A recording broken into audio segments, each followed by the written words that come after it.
Good morning and welcome to another Max Cooper AVL Sunday Antisocial Hour. That time each week when I smoke my pipe and complain about humanity while answering all of its questions. And if you are a piece of humanity with a question for me, leave it in the comments down below with the hashtag AskMax or AskGribs if you want to be nostalgic about it.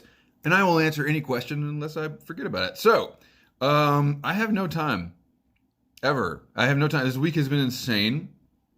And today is going to be insane, which is why I am recording this with no prep at all. I'm just going to open the comments tab. Normally I read your comments calmly with a little red wine and some steak, and I edit them and put them into another document so that I can smoothly deliver them while also delivering the professionalism you have come to expect on my channel. Today, I'm just going to open the YouTube comments tab and see what we got. Okay, we're just gonna respond to things. You're witnessing. This is basically gonna be a reaction video. Max reacts to your comments. Yeah, it's near Christmas, isn't it? And even though Christmas basically isn't happening this year, it's still stressful as hell. Yeah, I've been running around trying to get prints done for both clients. Or, no, I do not want to install the updates. No. Oh, jeez. All right. I have a new laptop that I only use for this. So basically it sits down here and like waits for updates. And then when I really, really need it and I'm rushed, trying to make a nice relaxed video, smoking my pipe, wants to update. What was I saying? It doesn't matter. Let's get to your comments. Robert Dixon asks Gribs, civilized influences. Besides theology, what could we have a tutorial? Could we have a tutorial on proper table manners? This counts as social civilization. Wedding, formal dinner versus McDonald's versus refined campfire primordial dining would be interesting. Sure. Okay. So, table manners are silly, and we shouldn't really be concerned about them at all. However, you should try not to offend people. So depending on whatever situation you're in, you should rise to that occasion, I think. If you are sitting with the Queen of England drinking tea, I really hope you got briefed on all the manners you should observe and that you observe them because you don't want to offend the Queen because she ain't no human being. I was raised with Emily Post basically being the fifth gospel, and it hasn't worked out well for me in my later life. I don't formalities don't interest me. So I would say that if you are at a campfire, primordial dining, right? Don't eat the stick that had your hot dog on it in front of the other. Like go away a little bit to gnaw on the stick and get the hot dog juice out of it. It's just, nobody wants to see that. If you're at McDonald's, I guess like try not to have the heart attack there. Like at least wait till you get to your car. Because if the EMTs have to come in, it just ruins everyone else's meal. And then a formal wedding dinner, I really don't see, I go to a lot of weddings and I don't see that much etiquette being observed. There's like pre and post etiquette. There's the people that are putting the stuff on the table. They know the etiquette and they put the forks in the right place, but most people don't even know these rules. Dan Marino, here are my questions for this week. Can you list all of the fish species you have caught on a Tinkara rod? Yes, all of them in my area, which would be trout, all three kinds. Specifically brown, brook, and rainbow. And I believe I have caught wild versions of all those. Smallmouth bass, largemouth bass, creek chub, sunfish. I've caught a few catfish. The only fish I haven't, red horse. The only fish I haven't caught is a sculpin. I've always wanted to catch one because they're so elusive and no one ever wants to catch one, but haven't caught one of those. I did once catch a chain pickerel. I'm sure there's other fish out there that I've just never encountered, but I've never met a fish that I haven't caught yet. I'm sure. I mean, sure there's. I'm not saying I'm that great of a fisherman. Do you use any floating flies with Tinkara fishermen? Everyone knows that topwater flies are more fun. Yes, I catch 90% of my fish on a dry fly called the Tinkara Adams. I need some better waders. Do you have any recommendations? I'm cheap, and I think you are too. Thanks for that. I bought some Compass 360 waders at the beginning of the year, and I'm hoping to get another year out of them. They're kind of falling apart. All right, Matt. Excuse me. I woke up like 10 minutes ago, y'all. I spent yesterday in the water, and I can confirm that the water is cold in December. Sorry, I'm reading ahead. Okay. The waders, they leak a little bit. They're like $100. Yeah, they're fine. They're fine. Mostly my concern for waders is, do they keep me from sawing my legs off from briars? Do they fit in my wading boots? I don't want to like not get touched by the water. That's not my goal. Anyway, number 4, if Trump, Bernie, or Joe were avid Tinkara fishermen, would that change your opinion of them?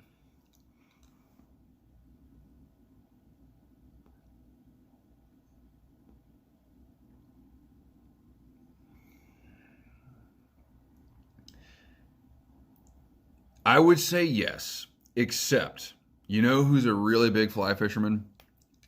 Dick Cheney. So saying that it would change my opinion of Trump. It really would, because I don't believe Trump is capable of that sort of thing. Like, I don't think he's capable of searching for that kind of like connection with your environment and that sort of peace of mind. So if I knew that he were doing that sort of thing, or like throwing clay pots on a wheel, or playing with a Zen sand garden, like something like that, that would give me pause. A moment for coffee. Hypothetically, asks Dan, which of the 3 would make the most enjoyable Tinkara fishing part? I would say Trump, because man, it wouldn't be boring, like you would hate it the entire time, but it would be an interesting. But I think actually that Joe Biden would be more interesting, because he'd be falling over all the time. Like it would be hilarious. And Bernie would just be going on about Medicare for all. That'd be boring. I mean, I think Joe Biden is probably, as long as you're not, as long as you don't have like nicely scented hair, I think that he's probably a decent guy to hang out with. Trump is going to talk about himself in a really bombastic way the whole time. Yeah, I think I'm going to go with Joe. Do witches sink or float when thrown in the river? I've seen them float. Howard, ask Gribbs, ever wonder how many congressmen have placed bets on big pharma companies about to receive FDA approval for COVID-19 vaccines and when they place them? I don't trust this vaccine process at all. I'm not saying I won't get it.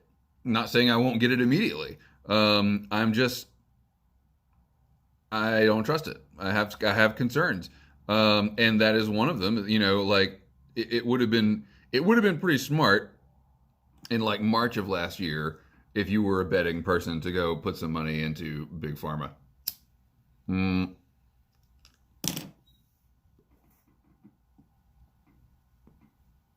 On the other hand, wasn't there some story about how we've had this vaccine the whole time, but it's just been going through the trials? Like whoever knew about that should have put the money down. On the other hand, I think if it goes wrong, then you stand to lose a lot of money. So that's the thing. I mean, this is a risky proposition. So if Pfizer, like right now, okay, Pfizer's going to be known as the company that saved us all from the coronavirus, right? But if like 1 in 10 people have anaphylactic shock, then it's going to be known as the company that killed a bunch of people. Because they're not going to be, it's not like you're going to be getting this vaccine in your doctor's office, y'all. You're going to be getting it at Walmart. So there's going to, like, the people that have this reaction that they're so worried about, they're going to be dropping out on the Walmart floor. And anaphylactic shock, that kind of it, doesn't give you, I mean, it's shock. You don't have a lot of time to deal with that. So that's concerning for me. Over a Pipe asks, what are the 3 actions of the human race that will have the longest reaching consequences? And how long will those effects last? Do you mean like, hang on, I'm going to take a break. I know that if I mess something up, if I flub a line, I don't want to have to go back all the way. So we take a lot of breaks. It's a quick save. It's a gamer thing. Over a Pipe, we gotta clarify here, because actions that we could take or actions that we have taken. Actions that we could take would be like species-wide commitment to environmental protection. That would be pretty huge. Or nuclear war. Either of those, the effects would last thousands and thousands of years, right? I mean, nuclear war, the effects last tens of thousands of years. Let me think of another one. I mean, space exploration, if we ever found anything, but we're not gonna find anything. I mean,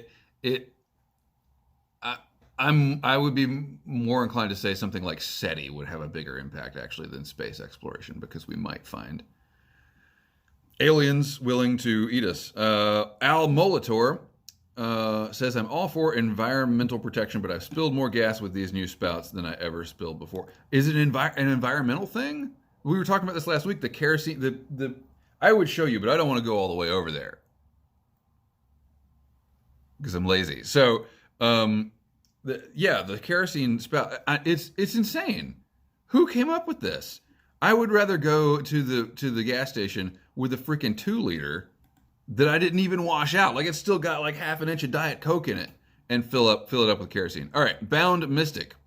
I love being a pipe smoker who listens to the wisdom of smoke. Okay, we're going to need another break for this.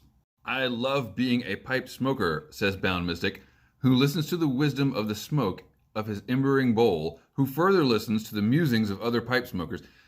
We got to talk about this.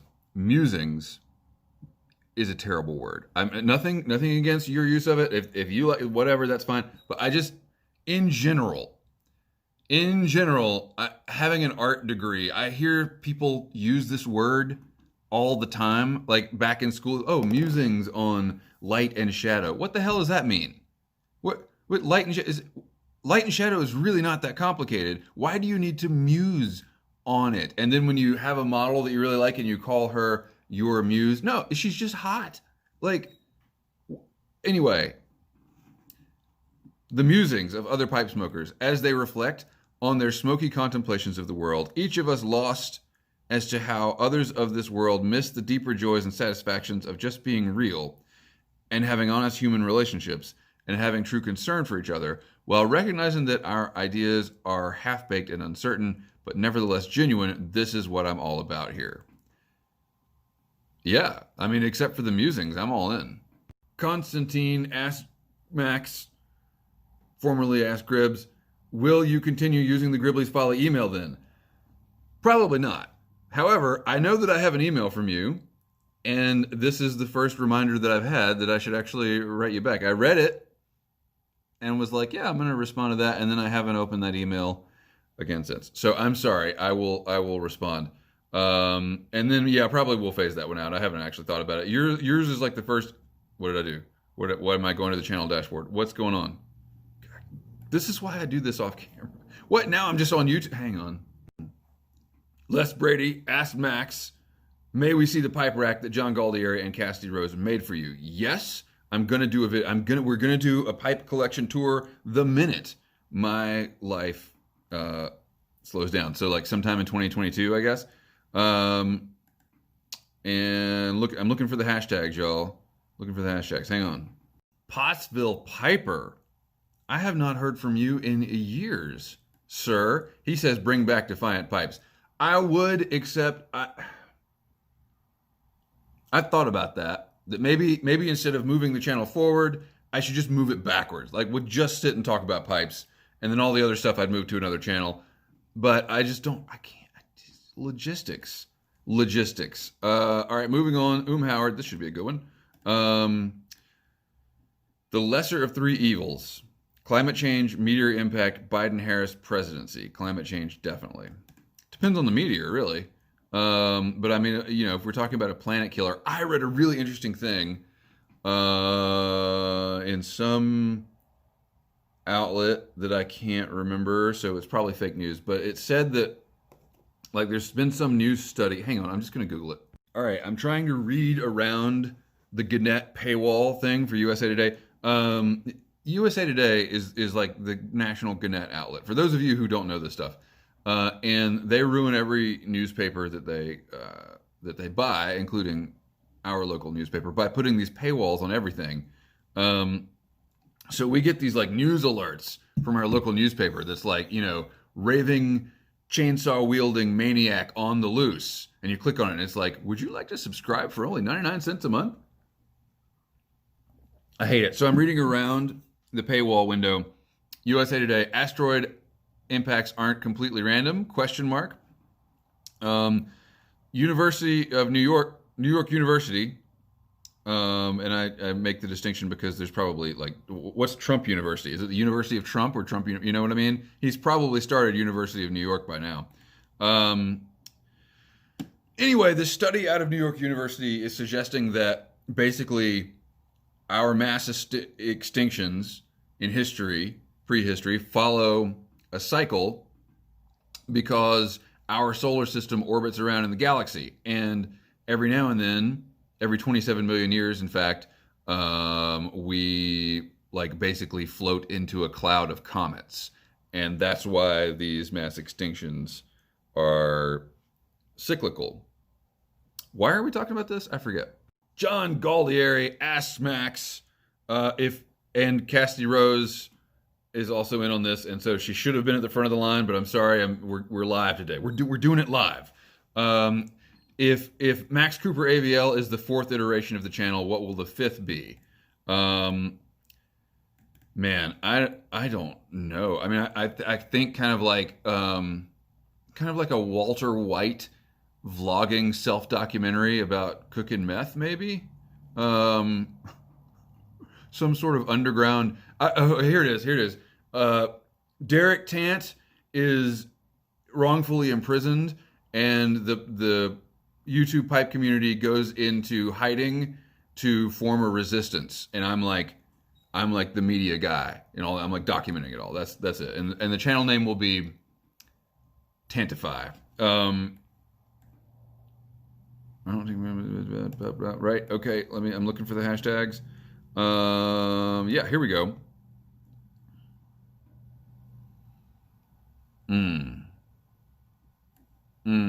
Okay. Timber Drifter. Oh, he corrected my misspeaking on the revolver. He says it's bunt line and not blunt line. Is this like a Mandela Effect kind of thing? Wait, really? Oh my gosh. All these years I thought it was a blunt line special, and it's not? This is insane.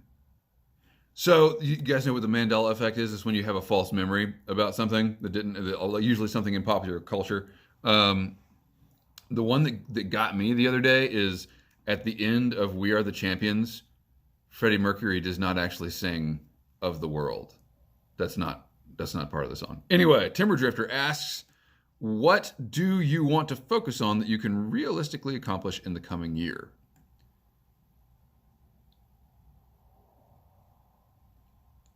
Not dying. Timber Drifter also weighs in on the channel name change, and he says that instead of changing it to Max Cooper AVL, I should change it to Axe Pooper, because that would be more metal. Ryan S. says, how could you, Gribs? Are you compromised? Where are the brown sugar Pop-Tarts? I have fallen behind. I've been remiss. You're right. We need to bring back the tarts. Um, yeah, well, I'll get on that. Have you noticed we don't have any intros anymore either? It's because my production values are steadily dropping as life just gets insaner and insaner. Will you reconsider doing tobacco and pipe related videos? Are you the real Mad Max? I mean, I've never really seen those movies. Can I just let's make a confession? I've never seen those movies. I've seen like little snippets, like I know what they're about, but I've never watched them all the way through. No, we're always gonna have. I mean, I think even if I were to just look at it as like a total branding thing, I'm the guy that takes pictures with film and smokes a pipe. Nobody else out there taking pictures with film smokes a pipe because they are loser hipsters and I am the real deal hipster, right? Like they're all in it. There's plenty of hipsters that smoke pipes and plenty that shoot film. But the crossover, I'm the only one that's got it. Front Porch Piper asks Gribbs, shouldn't a level 50 shaman know about the Antichrist and its progeny? Don't you get those kinds of questions on the shaman exams? I was doing shaman stuff that day. I missed that day of class. I was out shamaning up some. This is actually I'm just admitting that I never really went to most of my classes in college. Yeah, I don't know. There's conflicting accounts, and here's the thing. Here's the thing. The Antichrist isn't real. Why are we whispering so much in this video? But the Antichrist isn't real. It's not real. It's not this. I mean, there's plenty of theology out there that is like not dependent upon an Antichrist, and I don't. I mean, Christ speaks of an adversary, and I think in some cases names Satan. I would have to go back and look, but but the idea of an Antichrist that is a child of Satan is something that Roman Polanski made up. Like that's not, or if not Roman Polanski, then like one of those first early popes. That is my shamanic wisdom: is that the Antichrist is not real. I think you can choose to believe in an actual devil or not. Let's just, of course, I'm going to Google the Antichrist now. Antichrist Bible. Let's see what the Bible has to say about this. No, don't want to click on that. Theconversation.com. 5 things to know about the Antichrist. I met the Antichrist. Here's my 5 takeaways. I love it. It's like HuffPo. He is the son of Satan. Christian New Testament, there are only 3 passages that mention the Antichrist. John 2. Okay, we're gonna cross-reference here. Okay, that is not what that article said at all. This is in this passage, John is saying, who is the liar? It is whoever denies that Jesus is the Christ. Such a person is the Antichrist. So it's not a single person. It's like an ideology based. Okay, so that's bullshit. Antichrist. Earthly tyrant and trickster. By the year 1000, the main outlines of the first 2 narratives about the Antichrist was in place thanks to noble warm Benedict monk. Yeah, okay, we're talking about 1,000 years of dilution to the original meaning of the message. Past popes have been accused. Yeah, okay, whatever. I want some real like. Here we go. HarvestBiblicalChapel.org. 10 characteristics of the Antichrist. He claims to be God and is worshipped. He will blaspheme God.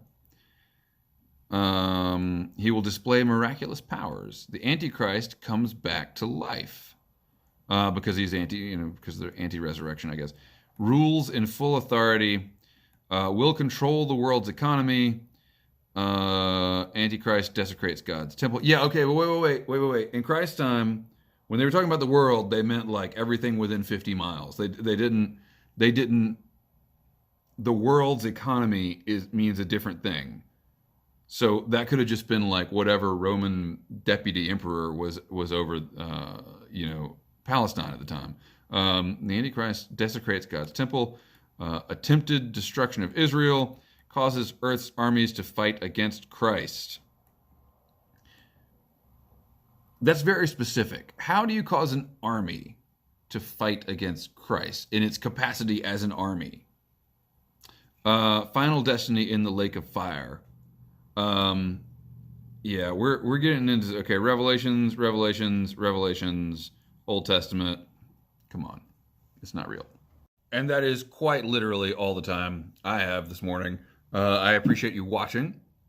Thank you for all your questions. Leave more questions if you want to tap into my shamanic wisdom down below with either hashtag, whatever hashtag you want. I really don't care. And I swear there's more videos coming soon. I swear that every week, and every week I am proven a liar. Thanks. Keep the ends out for the ties that bind.